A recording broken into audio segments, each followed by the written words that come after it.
Intentional living. And today I am very excited about my guest and our topic because we have in the studio coming remotely Rhonda Britten, and I'm going to talk about her in just a minute. But let me first tell you what to expect today. Our topic is how to overcome your fear of rejection. Fear of rejection is one of the worst fears there is because nobody likes to feel that way. Nobody likes to feel like, I'm not enough. I'm not good enough. I'm not smart enough. I'm not worthy enough. Why did he not like me? Why didn't I get the job? Why was I fired? Why was I abandoned? So many reasons why we feel the fear of rejection, and it's underlined in not being worthy and not feeling enough. And Rhonda Britten is an expert at this today. So let me just tell you a little snapshot about her. I'm going to wait and give you the rest when she gets here, but she is an Emmy Award winner, 4-time best-selling author, repeat guest on Oprah Winfrey Show. She's a TEDx speaker.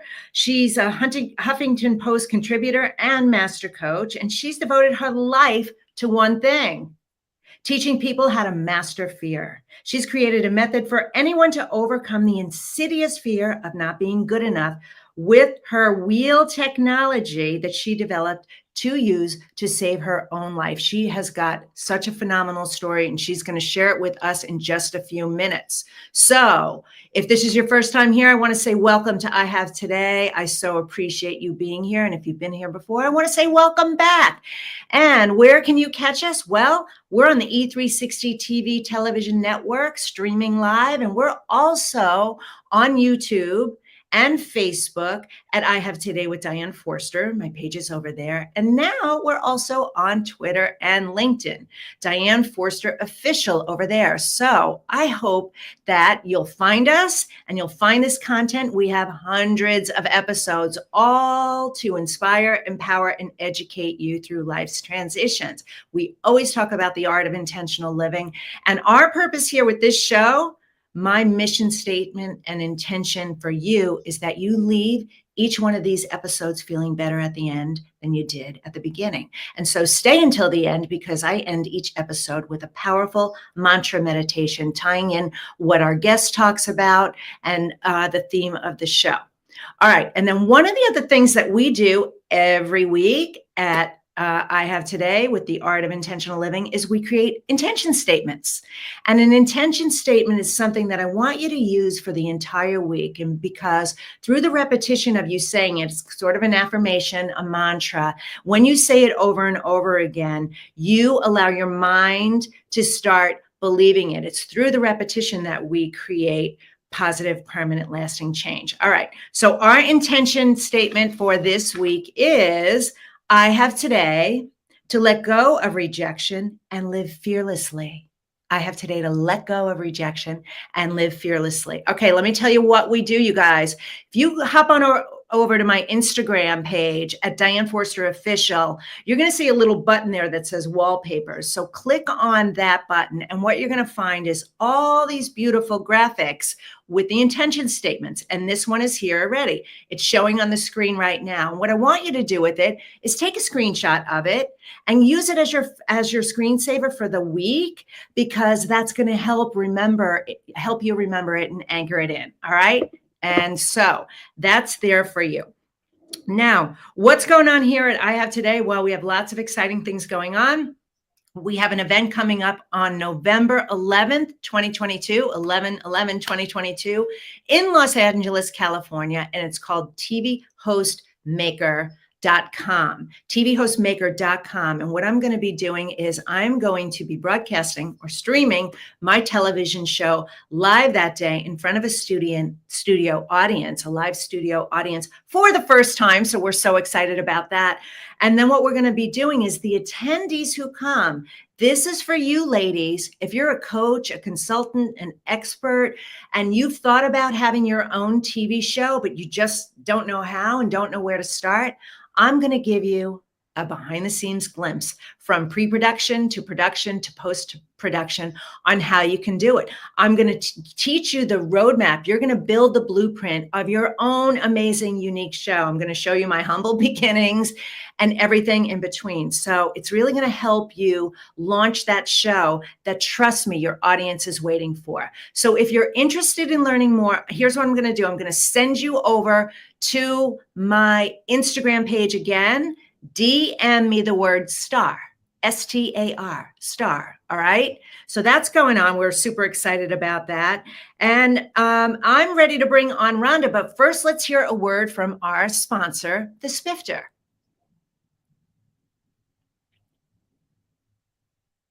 This week's episode of I Have Today is brought to you by the Spifter. The Spifter is a fun sifting spoon that makes cooking, baking, and decorating with sugars and spices so much fun. No more mess or wasting your spices. It's fast, clean, and easy. Everything looks and tastes delicious. It's also great for straining loose tea, getting pesky broken cork out of your wine glass, and draining liquid off food like olives and capers. Whether you're a novice cook or a gourmet chef, you'll love the results. The Spifter, the kitchen gadget that no kitchen should be without. Well, hello, Rhonda Britten. Hello, Miss Diane. I'm so excited, and I'm looking at the Spifter going, oh, yeah, I think I need that. Yeah, you do. You know, I invented that. That's my product. Oh, wow. Yeah, crazy wow. cool. Well, I use tea all the time. I use tea all the time, and tea, like it just, and then I'm drinking tea, and I think to myself, well, it's supposed to be good for you. So if I eat a couple things, it's okay. Yeah. they go down. I'm going to send you one. My gift to you. Yes, I will get you. One. Thank you. Well, welcome to I Have Today. It's such a pleasure to have you here. I know our audience is going to be so moved and inspired by your story. You've accomplished so much. Like I just listed a couple of the things. My goodness. I mean, your body of work is epic. It's epic. And how you've used your life and the things that have happened to you in your life for the greater good of everybody else gives me goosebumps. So where I want to start is right away. Please share your story of what happened to you in your life, because it's just simply incredible. So. Well, thank you, Diane. And, just like you, I mean, we are now every year getting older. We have more and more things that have happened to us or that have moved through us, right? I've been through a dark night, et cetera, a couple times. And what I know you're referring to is what happened to me when I was 14, which really set the stage for my entire life. And if you would have told me at 14 that this would be the beginning of a new life, that this would be the way that I would find myself, the way that I would heal myself, the way that I would change my life, the way that I would change others' lives, the way every book I've ever written, I would have looked at you like you're a crazy person, because when something bad is happening to you, right? When things are not going your way, when such horrific tragedy happens, it's really hard to see outside of what you're feeling and what you're thinking in that moment. And what you're referring to is it was Father's Day when I was 14 years old.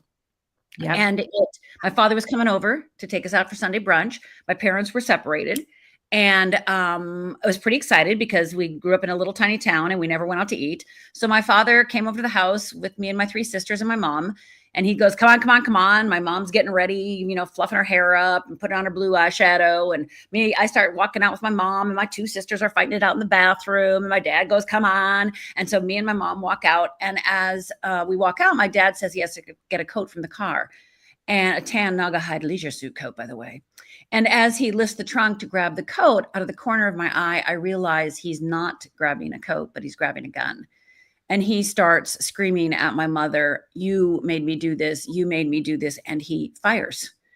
And I start screaming, what are you doing, Dad? Stop. What are you doing, Dad? What are you doing? And he cocks the gun again and he points it at me. And I absolutely 100% think I'm next. And I don't know how long we sat locked in eyeball to eyeball, but all I know is, he blinked, I blinked, he blinked, I blinked. And then my mother, with a bullet already inside her, looks up, sees the gun in my face and screams, no, don't, with literally her last breath. And my father, realizing my mother's still alive, takes the bullet intended for me and shoots my mother a second time. Oh my gosh. falls to his knees, cocks the gun again, falls to his knees, and then puts the gun to his head.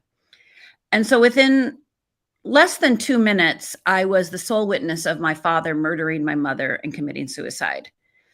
Now, when that happened, I'm 14 and I believe this is my fault, right? Because I didn't stop it. I didn't grab the gun. I was no superhero, right? I didn't grab the gun. I didn't kick my father in the shins. I didn't even jump in front of my mother, right? Like I did nothing heroic to save her. Let's just pause for a moment, everybody, and take that in, because this is a big thing. This is what we do. We say we take the ownership of that. What could I, why didn't I do anything? As if it was your responsibility or you could have done anything, but it still happens anyway. Such an important point. I'm sorry, go ahead. Yes, I know. And it happens to this day. And, there's a pro and con to that, right? The great thing about that is because I do take ownership of my life, right? The con is that I take ownership of things that are not mine. Yes. But the actual skill, I always say there's two types of people who blame others and people who blame themselves. People who blame others, very difficult to change their life because they don't see them at cause, right? They don't see them at cause. So if they're not at cause, what do they come for coaching for? Oh, can I change my husband, my wife? Can I change them outside of me? And it's like, that's not how this works, honey. You got to change your life. So if I ever, I'm always looking like, do they blame others or blame themselves? So blaming yourself, yes, there are pros to that though, because it actually can set you on a path to truly changing your life because you're owning your life. But at 14 years old, that set me on a path of blaming myself. For 20 years, I had nightmares every night that my father was killing me, pulling out a gun and shooting me. I would wake up in the morning, literally sometimes feeling like Swiss cheese, literally unable to get out of my bed, wondering how I was going to get through the day. I became an alcoholic. I tried to kill myself 3 times. So that level of responsibility that was not mine, right?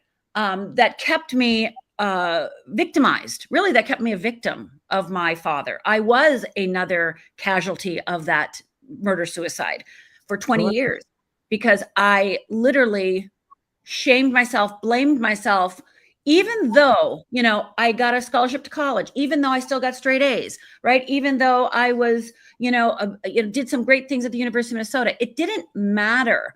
Those things they only lasted as long as the announcement, right? Like Rhonda Britten, it only lasted that long because the thought and the guilt and the shame were just overwhelming. And of course, I didn't tell anybody how my parents died. Once I left town, I went away to college, and nobody knew my story then, right? Because nobody knew me, nobody knew my story. And I didn't tell anybody. So so I'd lie about it, right? So they would ask me, oh, your parents. And I'd go, oh, they're both gone. That's what I'd say. And they'd go, both? And I'd go, yes. And they'd go, an accident? Because usually when it's both, it's an accident. And I would go, yes. And in my brain, because I'm not a liar, I would think to myself, well, it was an accident that my father bought a gun, accident that he put the bullet inside, accident that he shot it at my mother twice, accident that he loaded it again and killed himself. Like I would rationalize how I could say it was an accident. So for 20 years on the outside, if you're really intuitive, you probably knew that I had a lot of, issues, right? A lot of challenges. But on the outside, I kept it together, right? I looked good, I sounded good, I was doing good things at times. But internally, and if you were close to me, if you were an intimate partner, if you were a good friend, you knew that I was chased by the devil, right? And, not sleeping every night with feeling like seeing your dad every single night chasing you in your dreams, just reinforces that over and over and over again. You don't have a right to live. You don't have a right to live. You don't have a right to live. You don't have a right to live. You don't have a right to live. Yeah. So those 3 suicide attempts, as you know, were calls for help. Yes, they were massive calls for help. And also, Rhonda, of course you felt that way. If your father, the primary first male relationship role model in your life, points a gun at you, and I've read a little bit of your other stuff, there was abuse there too, right? Treat you like that. Of course how could you possibly feel otherwise? Yeah. I want to hear more, but I want to interject with this question about your sisters. I mean, you were the chosen one. You were the one who was destined to be on this path to then catapult your life to be in such massive service in the world. How is the bond, or maybe, what's the relationship like with you and your sisters? Well, my sisters, so when it happened, my sister, Cindy, my oldest sister, had just turned 18. So the good news was we were able to stay together. And Yeah. then she moved away, like we moved away like 2 years later, but we lived in that house Oh my and walked gosh. by that driveway for 2 years. And my relatives never came over, never brought food, never came over, never said anything to us. And so it was really just the three of us, just like hanging on to each other, right? And then we moved out of town because obviously probably a good idea. And Right. then that's when we separated, right? My younger sister, Linda, moved one place. My sister moved to another place. And then I moved to Minneapolis and went to the University of Minnesota. Got my sister, Linda, my younger sister got an apartment when she was 16. I had an apartment when I was 17. Like we were on our own. And my sister, Cindy, the oldest one, I've said this to her face, so I'm not saying anything that I haven't said out loud, but she was no role model. So from the Right. time I was 14, I made all my own decisions. Yeah.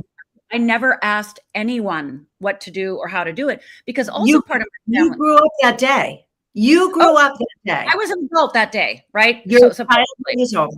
that's Yeah. right. And I was taught in my family never to ask questions.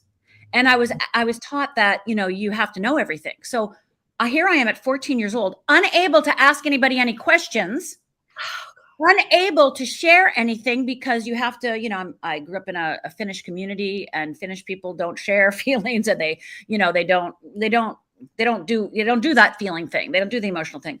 So from the Right. time I was 14, every feeling I had was stuff. And so when I was starting to go through my transformation, I'm just going to skip ahead for 1 second to make this point, is Yeah.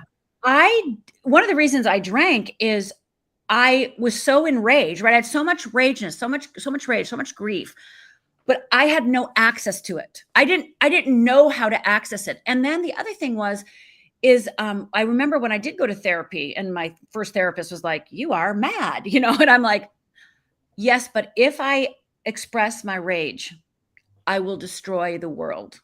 Yeah. Now, logically, I knew I wasn't going to destroy the world, but that's how it felt. It felt that if I actually shared with you how I felt, I would not only destroy you, I would literally destroy the world. And I Yeah. think that we forget when we're healing, right? We forget that no matter what your tragedy is, no matter what your harm was, no matter what your trauma was, you have been on, maybe because you grew up in any sort of family like mine, I did not know how to express myself. I did not know how to share my feelings. I didn't even know what my feelings were. I didn't even Yeah. know what was happening. Right. So drinking allowed me, I was not a happy drunk. Instead, I drank, and then I got raged. Right. Then I got mad. Then I lashed out, because it was the only way this good girl, right, the good girl, could have any sort of quote unquote disempowering negative feeling. Mm-hmm. So take us to the day that the switch happened, that you decided that you were no longer going to live like that. You were going to empower yourself to make the change. What happened? Well, I think there's three things, and then I'll tell you about the day, because there was a day. I'm sure there was. Yeah, I think that there's three things that happened, and the third one is the thing. One, I had to quit drinking. Yeah. So I had to face the fact that I was an alcoholic, and my good friend Bill helped me do that. And getting sober was required. It was required. I would not be sitting here today if I was not sober. So getting sober was critical for my mind to clear, right? For my mind to clear. And as I got sober, I read every book I've been reading self-help books since I was 12, even before my parents did. My first self-help book was when I was 12. Why Am I Afraid to Tell You Who I Am? Hello, I'm a fear expert. Hello. And I was searching for that since I was 12. So I was reading self-help books. I was doing work, right? So got sober, started delving into every single solitary thing. I've done every probably type of self-help spiritual program in the world, right? Inner child work, shaman work, rebirthing, you name it, I've done it. The second thing that had to happen was truly forgiving my father and my mother. Yeah. And, I thought that day, the day it happened, I forgave my father. And on some level, I did, right? On some level, as you know, forgiveness is in layers. So on some level, I did that day. I was planning to be a minister back when I was 14. So I just forgave my father.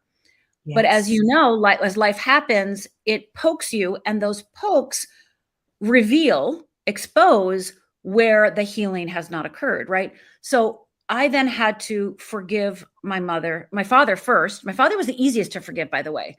And this occurred on the 20th anniversary of their death. So now I'm 34 years old.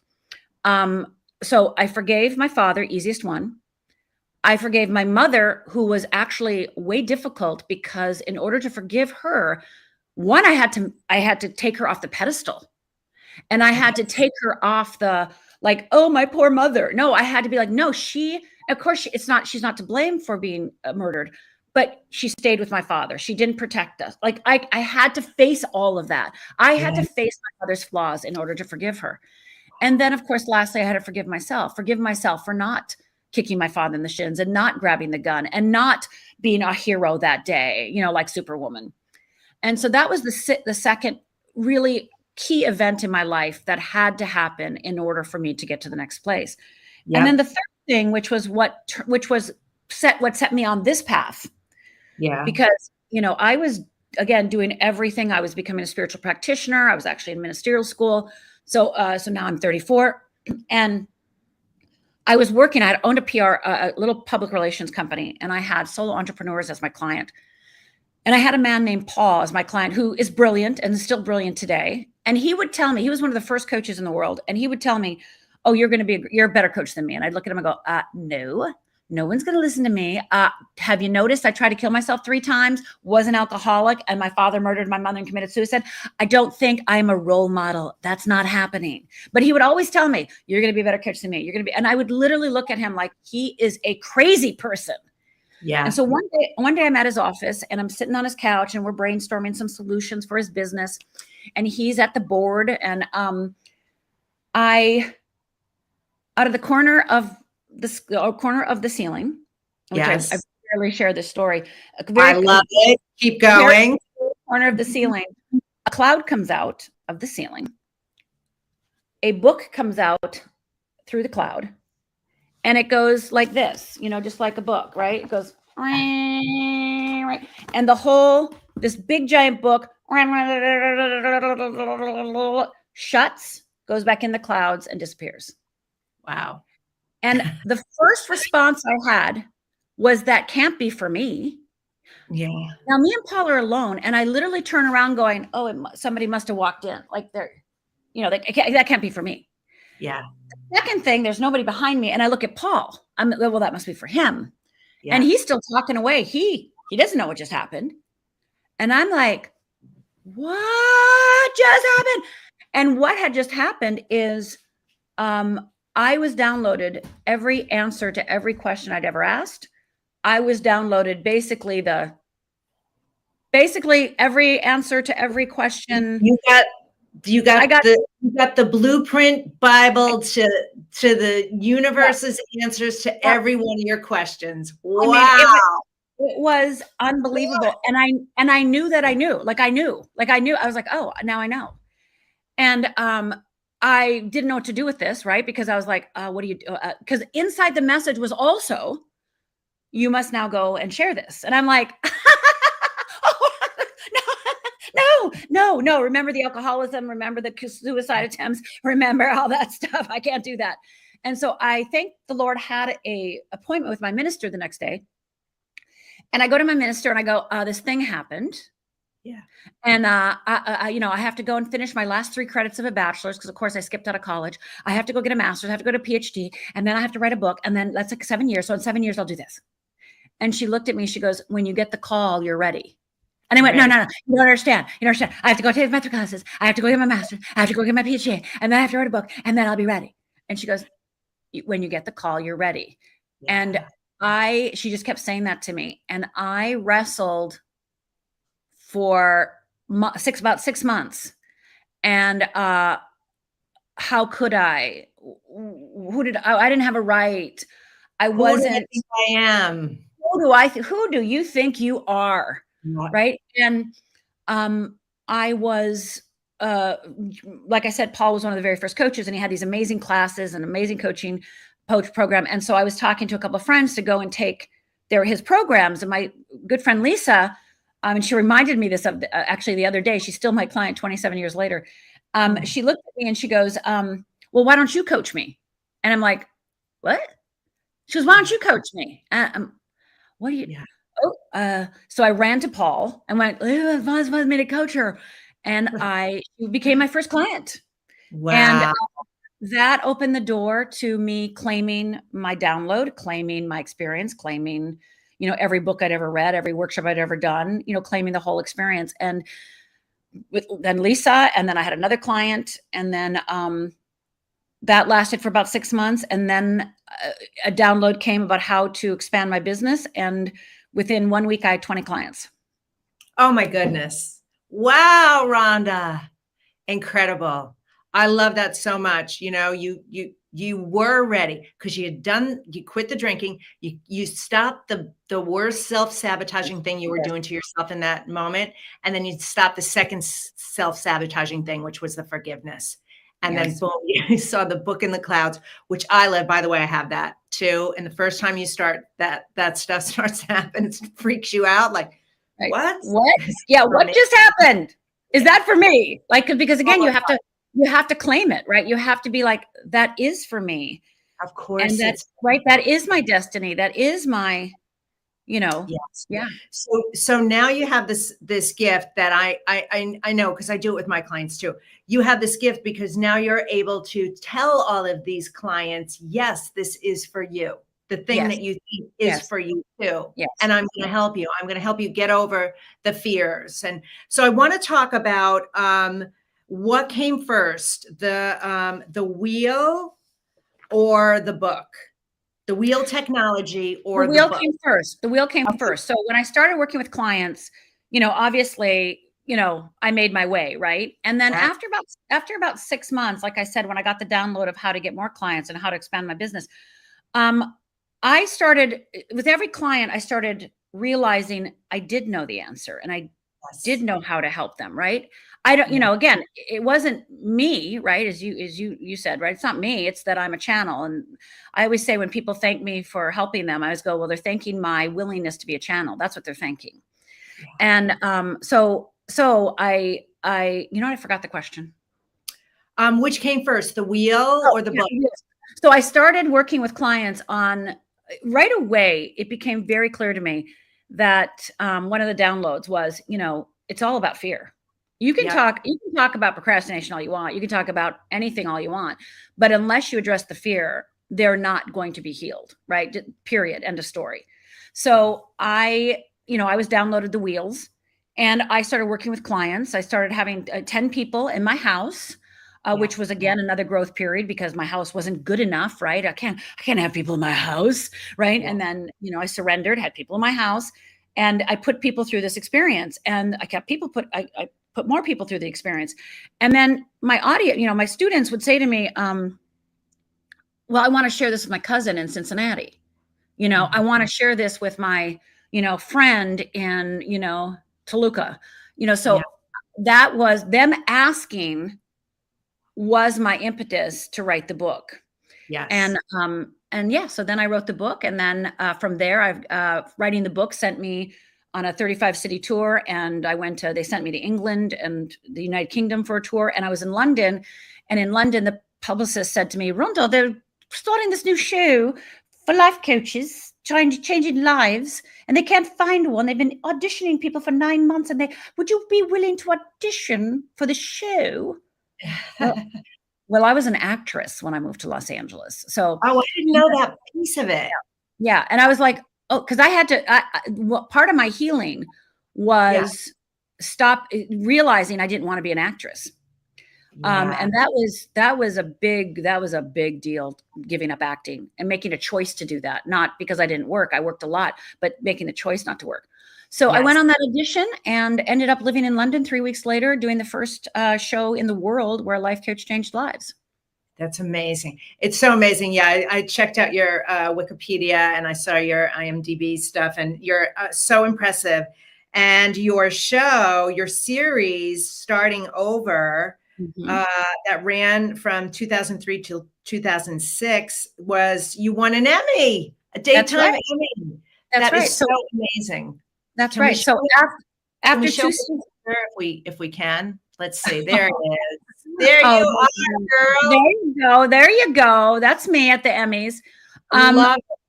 so that's the thing. Like I did the London show for 2 years, and then Starting Over was starting. And actually, Starting Over, I had been offered like 5 TV shows in America because now everyone's getting on the bandwagon.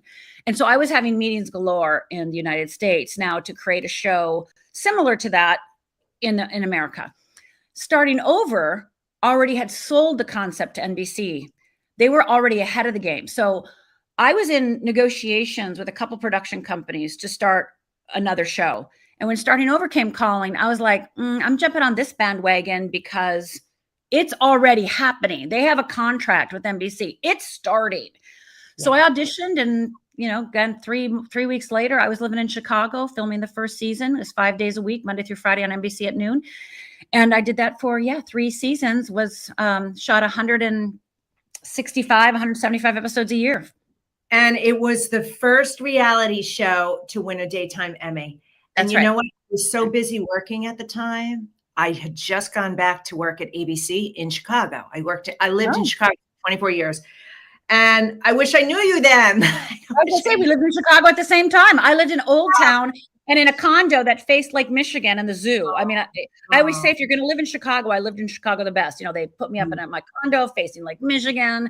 I could walk everywhere. I mean, it was just fantastic. That is so amazing. All right. Yeah. So let's get into fear, because you have, so many things. And I wanted us to focus today on fear of rejection, because I know how, I know the opportunity for people to alleviate that is, because I don't like the word, I like to look at everything positively. It's an opportunity. It's a growth opportunity. So, so let's talk about how to get over the fear of rejection. I know you have that on I think it's on your website for a free gift. Am I right? Yeah. Okay. Yeah. So we'll have a link in a little bit. Yeah. And I can, it's just going to fearlessliving.org/risk. Is stretch, risk, and die exercise is going to be really supportive for this. And, I'm going to give you a question to ask yourself, because this question is going to create awareness of what you're feeling, right? Because the first thing that we have to do in order to even shift the way we think or feel is becoming aware of it. And for many people, that is painful. That feels shameful. That feels like it kind of brings up, well, I suck, because I'm thinking that, I must be a loser if I feel that. But the thing is those things are also lies. So the number one thing that will heal you, period, end of story, besides the tools and the skills and understanding fear, is the willingness to be aware. And I do mean the willingness. And willingness is my very favorite word in the whole world. The willingness to be aware of your process. The willingness to be aware of your process. How do you think? How do you feel? Because once you understand how you work, then you can change it. But if you don't understand how you work, you are going to be like I was for 20 years. Like, what's wrong with me? Why do I do this? Why do I do this? Why am I like this? Why? I always say fearless living eliminates the why. You'll never ask yourself why I'm doing this ever again, because you'll understand why you do this. So the first thing is just to start claiming and owning that you actually feel rejected in this moment, or are hesitant to walk in the room because of that fear, or, aren't going to that party because of that fear, or don't want to go on that dating site because of that fear, right? So just claiming it, like, instead of like pretending like, no, I don't want to do that. No, claim it. You can only heal it if you claim it, right? If you can see it. So, and the good part is once you claim one, other fears will automatically dissolve. So you don't have to face every one. It's literally starting to build a relationship with one fear that will then instantaneously heal others just by the act of facing one. So fear of rejection, like you said, is a common one. It's a normal one. If you said to almost anybody, oh God, I have a fear of rejection, they won't look at you weird. They'll be like, oh yeah, me too. Right. So it's a good one to get your hands around. Right. Yes. So right. So let's for the sake of this conversation, imagine that we're going to a party, event. Yes. And we're going by ourselves. Okay. Yes. And we don't know anybody at that event. Mm-hmm. Okay. And so on the way over, we're in the car, right? Or, walking over and, we're going to do this. I'm going to do it. But, we are literally riddled with like, oh my God, I don't belong. Who am I? Oh my God, do I look okay? Am I going to fit in? Again, whatever those thoughts are. Yeah. And you walk in, you go, but I'm going to do this. And you get your name tag, you put it on, and you walk in, right, with all those fears, and you're just looking for approval and validation, and you need a friend right now, right? You need somebody to give you a nice look so that you're not freaking out. And the first person you look at looks at you like this. Yeah. Yes. Right? Looks at you with disgust, looks at you with, looks at you in a way that is not inclusive, that is not welcoming, but is anything but. Yeah. And in that moment, so many of us want to bolt. And so many of us in that moment go, I don't belong here. You see, I'm going to, and we bolt to the bathroom, right? Yeah. In that moment, it is time to start challenging your perceptions. Mm-hmm. And this question, I invite you to write down and hold in your heart. This is literally the question. Whenever I'm triggered, it's the first question I go to. Okay. What is it? Am I making it up or is it true? Am I making it up or is it true? So that person doesn't like me. I don't belong. Am I making that up or is that true? Love it. Here's the kicker. It will feel true. It will feel true. You have to move beyond your feeling and ask yourself, is this in fact true? Did the person did they out of their mouth say to me, I hate you, you don't belong here? No. Yeah. So like people come to me and goes, my boss doesn't like me. I go, did they say that? Well, no, I can tell. Are you sure? Yeah. Right. So unless the person actually says something, unless there is a factual, fact that you can point to, you are literally making it up. And the feelings you're feeling are feelings that are coming from your past to help you filter this present moment, because that's what the past does. Yes. Our brain is wired to look in the past for the solutions to the present, right? Yes. So we're wired, we're literally wired. So unless we change that wiring, right? We look in the past, again, not consciously, just quickly. And that past comes in and says, oh, yeah, this isn't a safe environment, right? This isn't safe. And I gotta bolt. This isn't safe. So you're the one that's in charge of creating safety. You're the one that is in charge of challenging that thought, challenging that feeling, and moving through it. And how we do it, of course, in Fearless Living is I know if I'm triggered, I'm on my wheel of fear. I know that. And in order for me to move over to my wheel, I want to move over to my wheel of freedom. Yes. So the benefits of the wheels is that it gives you an anchor point, right? Instead of like when I was going through my healing journey, I had so many tools. I had so many things that people taught me, but there was nothing I could grab onto. Every time I was in a different situation, I used a different tool, right? And it wasn't comprehensive, right? It wasn't like one thing. So that's why I developed the wheels, because they're comprehensive. You don't have to like go running around like, which tool should I use? Right? No, it's like, here it is. This is what's happening. And you want to move to the wheel of freedom. That's what you're going to go do. Right. Yes. So I love it. So it's easy, and it takes away the angst and takes away the questioning of what am I supposed to do now? Yes. And stop the lingering in that space. And I love that. Yeah. And so if that guy gave me a dirty look, if that guy or girl gave me a dirty look, or that person gave me a dirty look, I would immediately ask myself, am I making up or is it fact? And then most likely me now, Rhonda Britten, I would actually go to that person. Yes. I would actually go up to that bar, stand next to that person, order some club soda with a lemon or lime, and look at him and go, hey, hi, I'm Rhonda. Yeah. I wouldn't avoid them, right? Avoiding them makes them my cager, the sheriff, the jailer, right? I'm not going to let that person jail me. Mm-mm. That's such beautiful freedom. Such beautiful freedom in that. I love that so much. Oh my gosh. I could talk to you all day, and I know I'm going to connect with you after this show, and we are going to definitely hang out. But I want to ask you a question that I ask all my guests, and I'm kind of surprising you with this, but don't worry, I love it. I love surprises. You're going to pass it with flying colors. So one of the things that I ask all my guests is, how do you live the I have today way, which is in the present moment intentionally? And can you start it with, I have today too? Because we collect all our guests' quotes and then we promote them. So let us please know.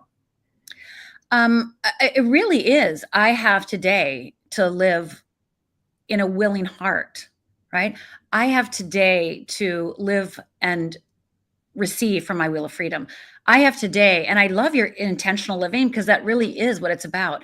I have today my intention statement that I use every single minute of every single day, start the morning with it, and the day with it, to make sure that I'm on track.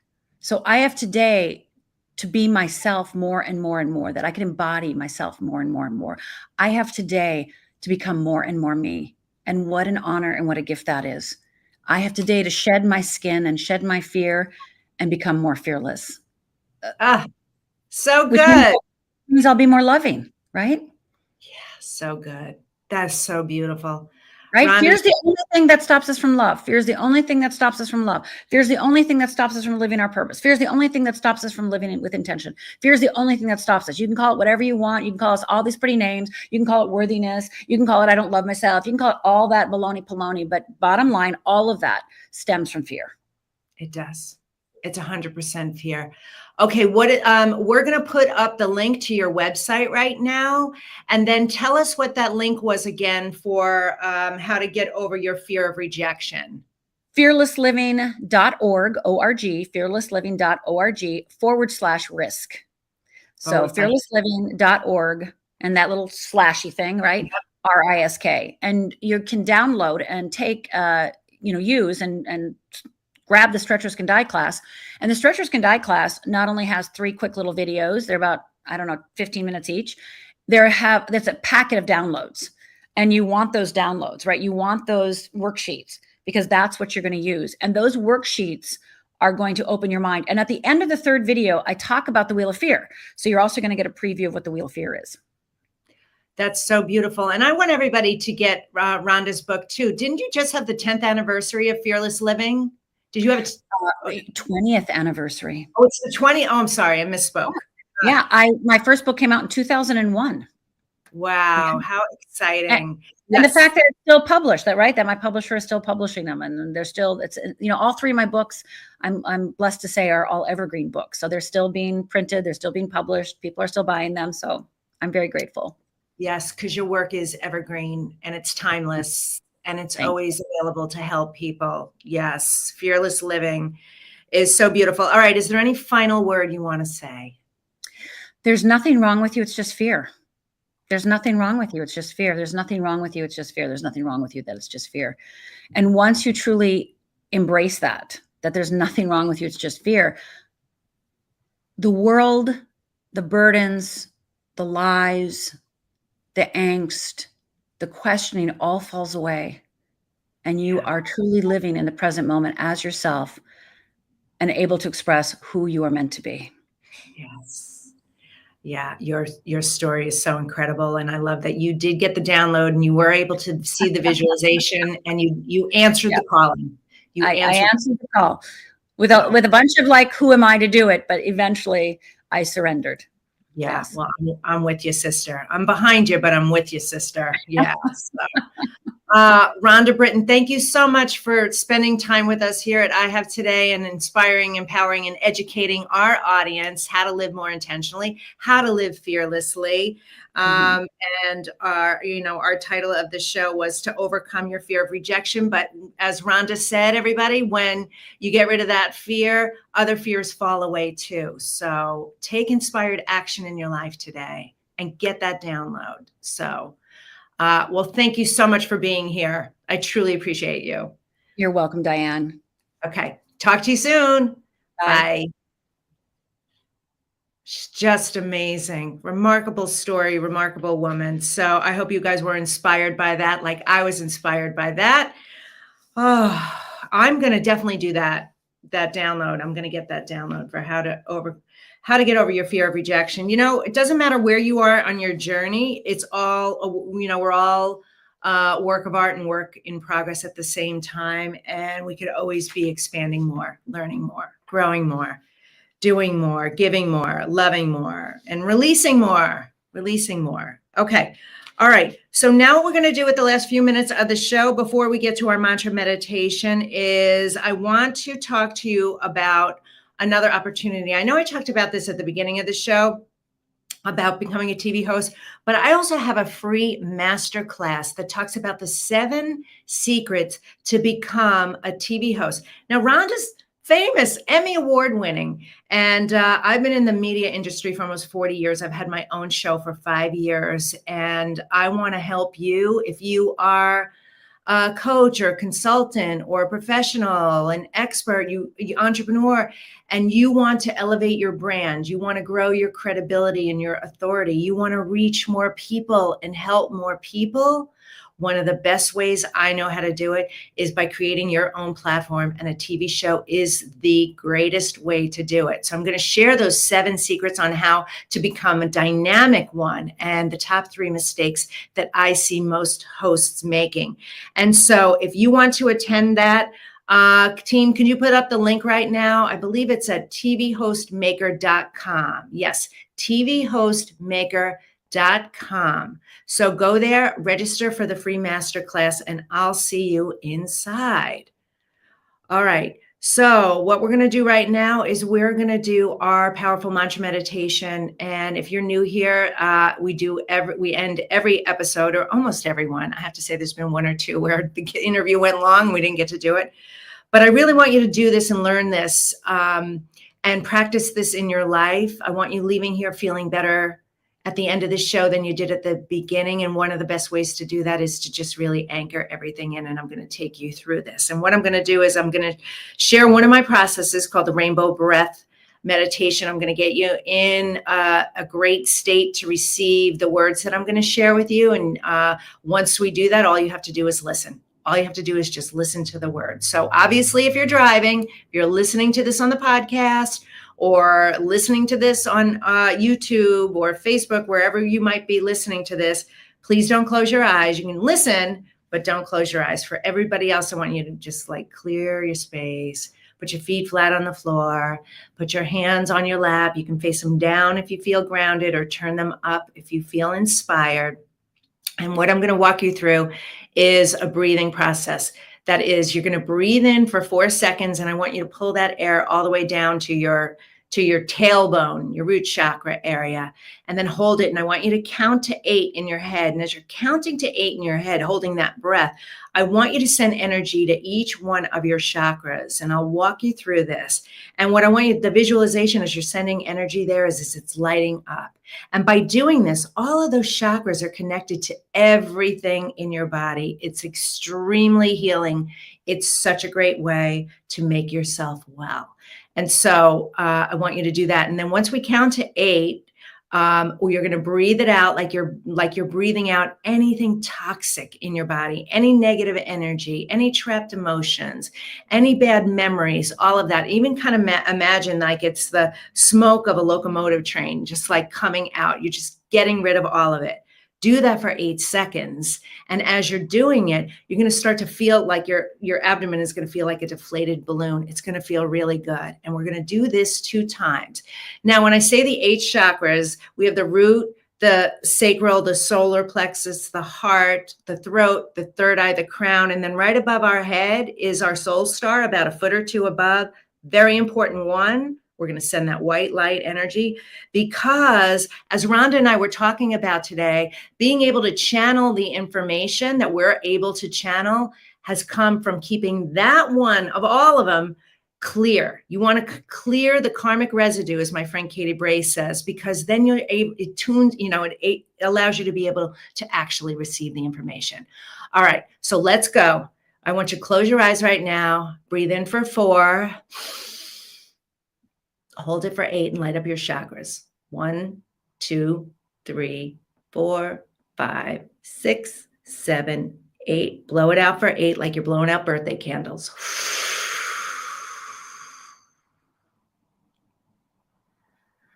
Should feel really good. Let's do it one more time. Breathe in for 4. Hold it for 8 as you light up those chakras. 1, 2, 3, 4, 5, 6, 7, 8. Blow it out for 8.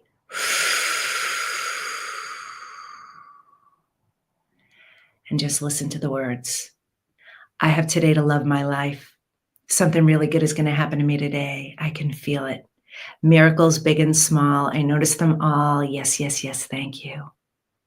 I have today to live fearlessly, to let go of any trapped emotions, pain from my past, limiting beliefs, and what I think is wrong with me. I have today to let go of the feeling of not feeling like I'm enough. I have today to ask myself the question, am I making this up or is this really true? Like Rhonda said. I can claim the fear, feel it, process through it, practice forgiveness, all the layers of forgiveness, and let go and release it and step into my power. I can follow Rhonda's process and go from the wheel of fear to the wheel of freedom, that I'm actually the one in control, and that my awareness of this is the key that's going to make the change. My willingness to be aware of it, my willingness to look at my process, the way my habits are, my repetitive thinking, the limiting things that I'm carrying around that truly aren't true. I have today to change my life for the better. I have today to start fresh and new. I have today to be the powerful chosen one I am, and to pay attention to the signs like Rhonda did, like Diane did, and take that pain from my past, find the lesson and the gift in it, move on and just let go of feeling fear. It's just an emotion. It's just a feeling. It's not real and it's not true. I can feel it and release it, and I can let it go. And I am going to start with my fear of rejection. I'm going to do the work. I'm going to move in inspired action today and just get rid of it. Because when I do, other fears will fall away. That is my power. I am worthy and deserving of it. Because fearless living eliminates the why. It really does.